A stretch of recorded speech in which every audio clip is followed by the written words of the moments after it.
Hello, welcome back to another video.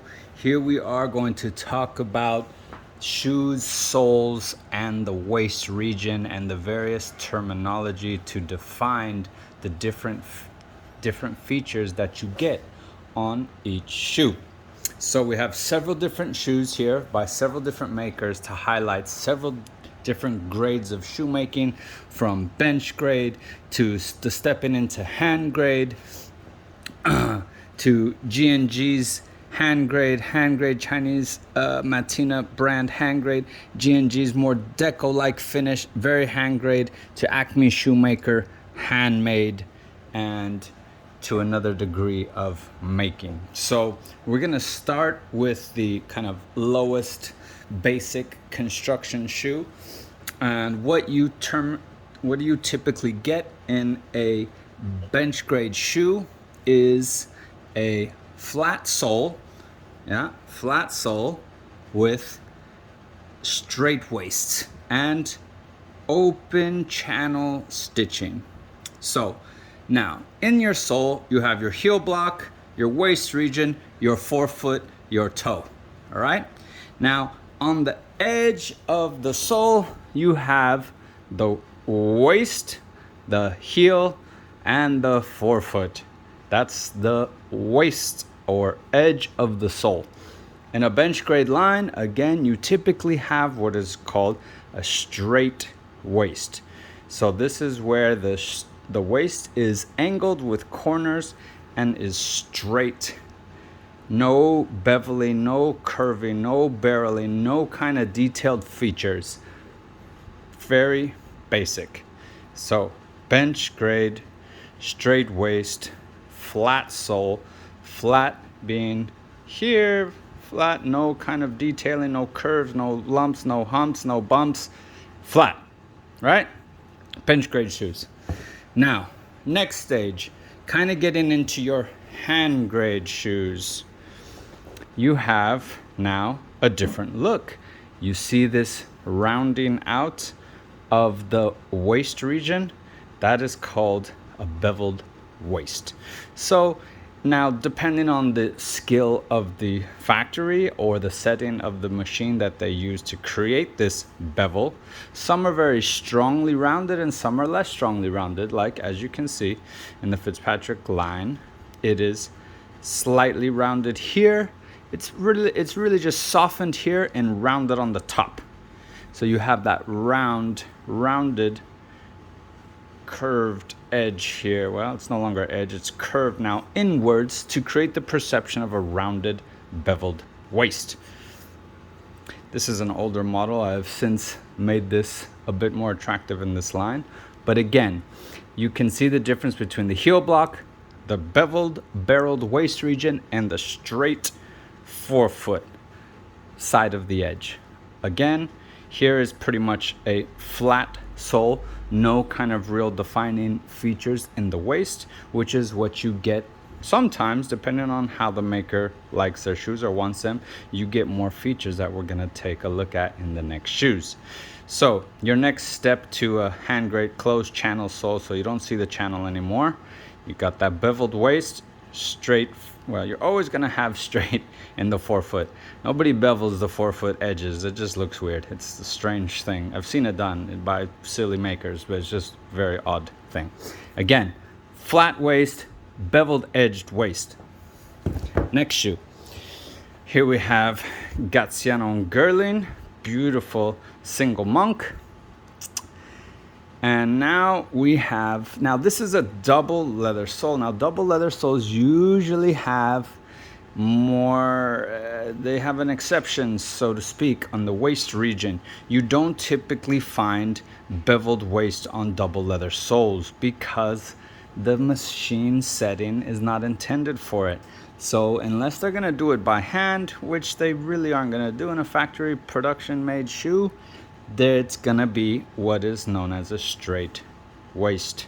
As you can see, there is no real, the only thing that's different is you don't get the fudge wheeling here on the waist because it's way too tight to get it in there, but then you start getting the fudge wheeling on the forefoot. Fudge wheeling is the little indentation notches here that help give a I don't know, a perception of where the stitches fall. So it's just a little detail that you find on most hand grade shoes. So again, you have a straight waist because it's a double leather sole, and you have the beginnings of a little hump here on the sole's waist. So here is now something to note. A straight waist with a rounded sole bottom here, not to be confused with a beveled waist, which this does not have. Remember, beveled waist is when this part to this part is rounded here to really accentuate the waist region. This shoe does not have a beveled waist. It has a straight waist, but has a nice hump angle on the bottom of the sole in the waist region. All right, right above the heel block. So let's move on to the next shoe. So this shoe is by Martens, which is a brand out of China, making Goodyear welted shoes for a very affordable price. Again, with Martens, you have, let's see, what looks like a very, very faint bevel here. On the bottom, it's quite cornered. It looks like they may have just put a little bit at the top there. You can see a slight kind of 45-degree angle to differentiate between the forefoot part of the sole, where you see the notches. The inside looks completely straight, and again you have the beginnings of a hump, a very small hump on the sole. So again, another straight waist, pretty much straight. I mean, it's so slight you could consider this straight. Waist with a rounded waist on the sole above the heel block. Again, not a beveled waist. I don't think they would consider that a beveled waist. You can see that they attempted a little bit, but very so slight. One can make this argument. It would be an argument. But either way, again, most probably wouldn't define this as a beveled waist. You have a straight waist with a hump on the sole, small hump. All right, now let's get into the next quality. Another Gaziano and Girling, but this time on a single leather sole.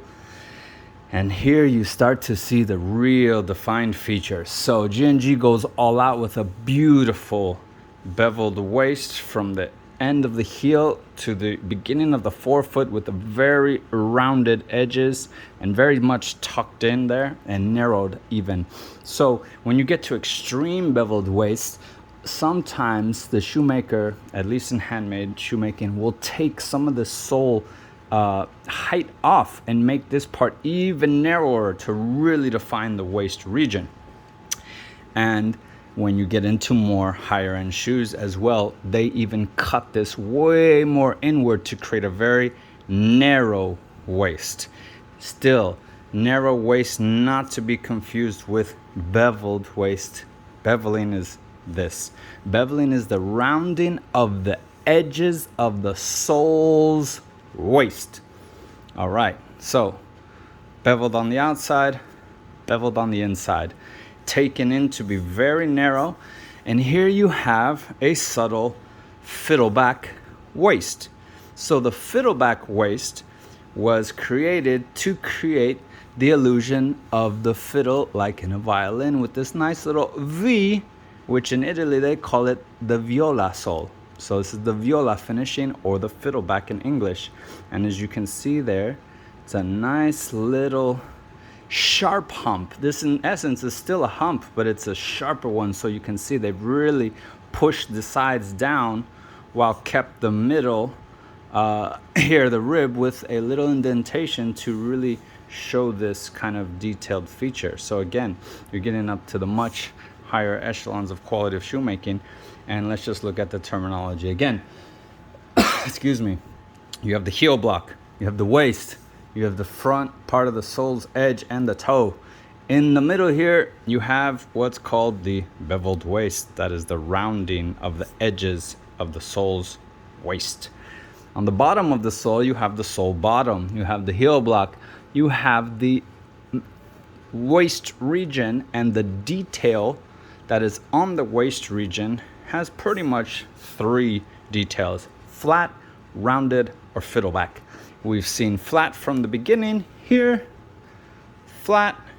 We've seen rounded with the G&G here, and now you're getting more fiddleback. So now let's move on to the next level, a handmade shoe. This shoe made by Acme shoemaker of China. And again, now you're starting to see real handwork done and the features that create it.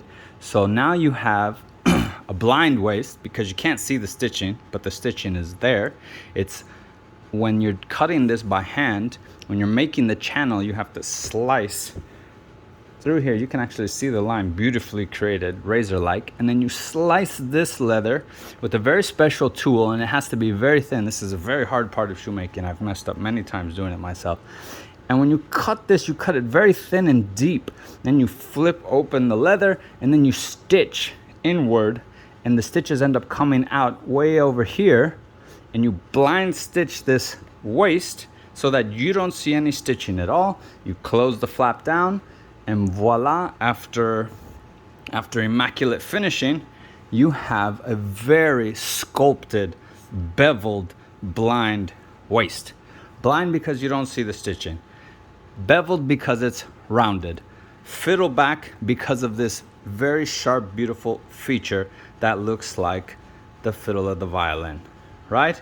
Heel block, fiddleback waist, 4-foot part of the sole, beveled waist, blind as well because you don't see the stitching. When you look at the other shoes, you can see the stitching.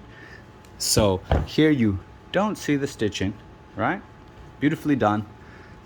And everything here is very I'm blanking on the word. I'm going to use the word exaggerated, but exaggerated in a positive way because they really show all the features of the shoe through their craftsmanship. You can see it's a very extreme fiddleback here. Beautiful beveled blind waist. Again, you don't see any stitching. Lovely curves, lovely shoe. So I hope this has helped you understand the different terms of the sole's waist region and the various features it can have in a lovely selection of shoes. We usually start here, and if anything, we work our way up. This probably should have been over here closer to these ones, but hey, I didn't quite put them in the right category. But anyway, I hope this now helps you understand the various terminology that can be used for soles, defining features on the bottom as well as the waist region. Thanks for tuning in. Bye bye.